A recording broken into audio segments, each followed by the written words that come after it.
Hello everyone, this is AndresRestart, and this time we are talking about how there could be something amazing happening with the Ocarina of Time remake for Nintendo Switch 2. And there's a variety of things that could be amazing about the Ocarina of Time remake, but in particular what I'm referring to this time is something that I think is a likely leak, a rumor, that we had heard about going back to late December of 2025.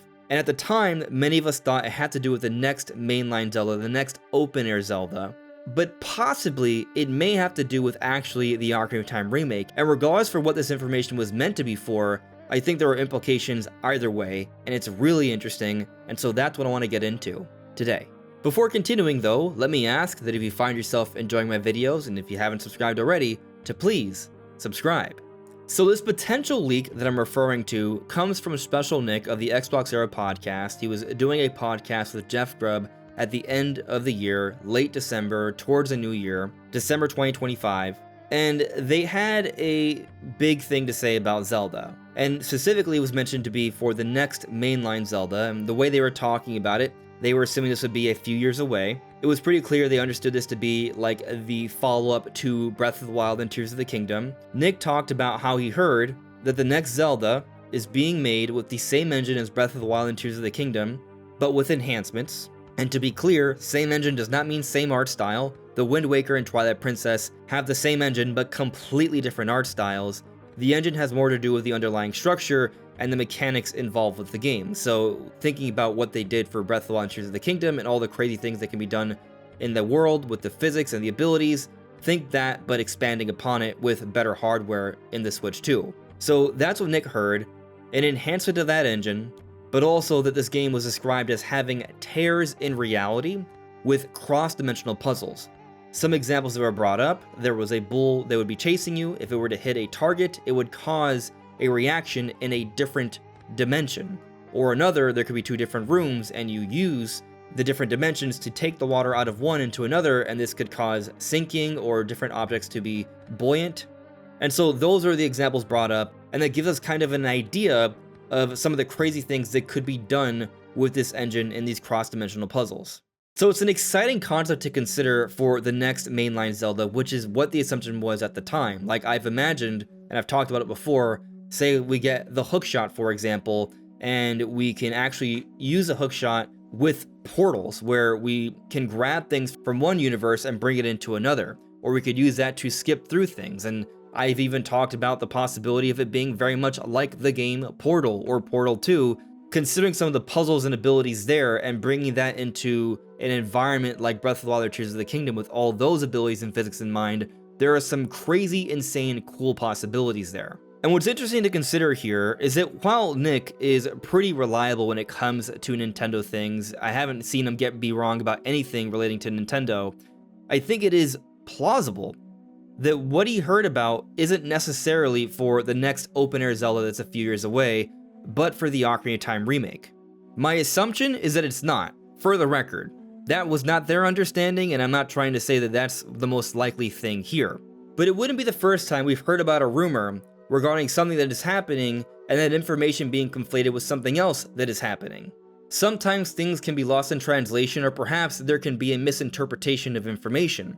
I do think it's worth noting that Nick himself has talked about how he heard about the Ocarina of Time remake a while back, and that it would be ambitious with a big budget. So he was already aware of the Ocarina of Time remake when talking about this leak for the next mainline Zelda that was assumed to be the next totally brand new one that's likely a few years away. But if this information was specifically for the Ocarina of Time remake, that would be insane, because that would then suggest that they've remade Ocarina of Time using the Breath of the Wild and Tears of the Kingdom engine, which could have various implications with the world size, the physics involved, the abilities, substantial changes there, but also going even deeper on the cross-dimensional puzzles that we've already seen in Ocarina of Time. Now, most likely, I don't think this is the situation. I think the rumor has to do with the next mainline Zelda, the next totally brand new one, not Ocarina of Time. However, I still think this is something really interesting for Ocarina of Time, because I think about what happened when we saw Wind Waker HD.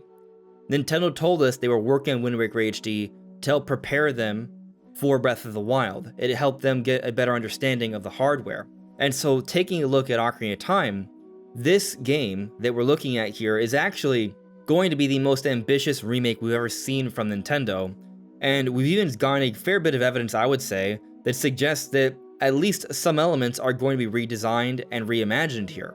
So what Nintendo is doing with this reworking is the most ambitious one yet, and so I think the point would actually stand stronger. The point being that they are using this game to get a better understanding of what can be done with Switch 2, from a visual perspective, but also perhaps a gameplay perspective. And what's so interesting about this idea of cross-dimensional puzzles is that Ocarina of Time actually has a decent amount of them already. A big hook of the game is traversing between two different time periods, two different dimensions, and making changes in one that can impact the other. And so there are going to be some reworkings to the gameplay with some of the puzzles and some of the dungeons. Perhaps Nintendo going back and taking another look at how these puzzles work and reworking them, perhaps even coming up with some new ideas as well, could help prep them for the next brand new Zelda title. And so there's a possibility here that maybe they're going to go a little bit deeper on some of the time traversal mechanics here.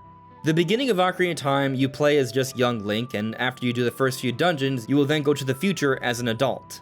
And you're technically able to go back in time as a kid pretty much whenever you want, and there are a few dungeons where it's required to go back in time as a kid.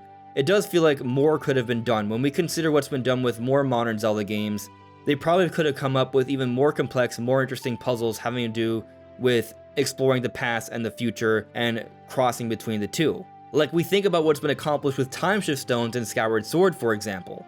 What if Ocarina of Time could be reworked in a way where you don't necessarily always have to go back to the Temple of Time to go back to the past or the future? What if there's an ability that allows you to briefly traverse the past or the future within a dungeon, essentially employing this idea of cross-dimensional puzzles more actively? At the very least, this is something that could be done to eliminate a little bit of backtracking, but I also think it could be done to add even more puzzles, which does come with the implication that they would be reworking and reimagining a lot of parts to the dungeons. Now, until we see it, we do not know just how ambitious Nintendo is going to be with the Ocarina of Time remake, if they are going to add a lot of new gameplay stuff, if they are going to add new quests and expanding the area and changing up the dungeons, we don't know.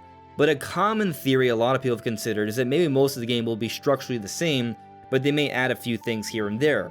One big thing that a lot of people seem to be in agreement makes the most sense to add, if there's going to be some sort of substantial new content, would be a dungeon for the Light Medallion. When you go into the Temple of Time and you're in the Chamber of Sages, Rauru gives you the Light Medallion for essentially doing nothing, unlike all the other medallions which you have to complete a dungeon to acquire. So what if they were to add a dungeon that's located in the Sacred Realm that has to do with light and time travel, utilizing some of these cross-dimensional puzzles that Nintendo may already be experimenting with? But let's have a bit more fun with this, at the risk of speculating on there being more changes than there actually are going to be. We understand that this is a fairly ambitious remake, and there's consideration that this could be reimagined in various ways, and if it is being reimagined to a significant degree, perhaps there will be some substantial changes to the dungeons and just the overall structure of the game and how the story is told. If this is happening, there's a lot more possibility that opens up here, because what if Nintendo actually redesigns Ocarina of Time to utilize time travel to a more significant degree, even more so than what I've already been alluding to. Like, we look at the teaser, and it's believed by myself and others that this is essentially a retelling of the introduction to the game. It's a different way to tell the beginning of the game, because it does match up quite well to the beginning of Ocarina of Time, but there are some key differences, such as the Deku Tree no longer being the narrator, but another person or character, and this is being spoken of as if it's happened long ago.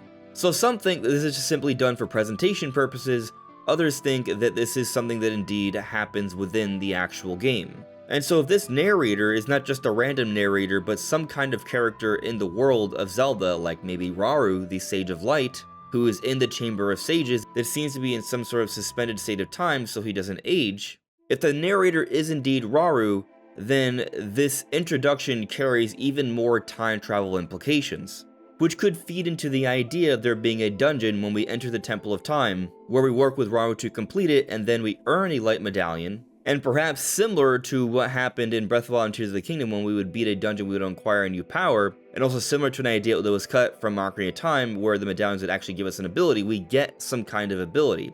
And maybe that ability is what I was talking about earlier, where it gives us an option to briefly traverse time within a dungeon. So if we are in a dungeon as an adult, we can use this light medallion power to briefly teleport back to a different time, perhaps when we were a kid, and vice versa. And perhaps it could even go beyond just these different times here. So I think about different dungeons we explore throughout Ocarina of Time. For example, the Forest Temple, it's this ancient building, we're not entirely sure. What if there are some time travel mechanics added to the Forest Temple where we can see a little bit more of its history? Or how about the Fire Temple? We know about Volvagia and how once upon a time Volvagia terrorized the Gorons. What if we could explore a bit more of this history through some interesting cross-dimensional puzzles? There are some really cool possibilities here. They could do so much more to tell us more about the world of Zelda. What if what they do is that each dungeon is, for the most part, very similar to what it used to be, but there's another component here that's added to each one where there's a big time travel hook. This would make the title Ocarina of Time far more fitting for the game Ocarina of Time. The Ocarina of Time remake could give us a little bit of a teaser for what's to come with the next big mainline Zelda from a gameplay perspective, and of course, this one's more obvious, a graphics perspective, because we're already seeing that they're putting out visuals that are on another level than anything we've seen before for Zelda, and that's exciting. But what do you all think? Do you think there's a possibility here that the Ocarina of Time remake, similar to Wind Waker HD, but perhaps on a greater scale, could be a bit of a testing ground for the next new Zelda, and as a result, we may see some cool new things in Ocarina of Time remake? Let me know in the comments below. This is AndresRestart, thank you so much for listening and watching, and I will see you all really soon. Take care. Bye.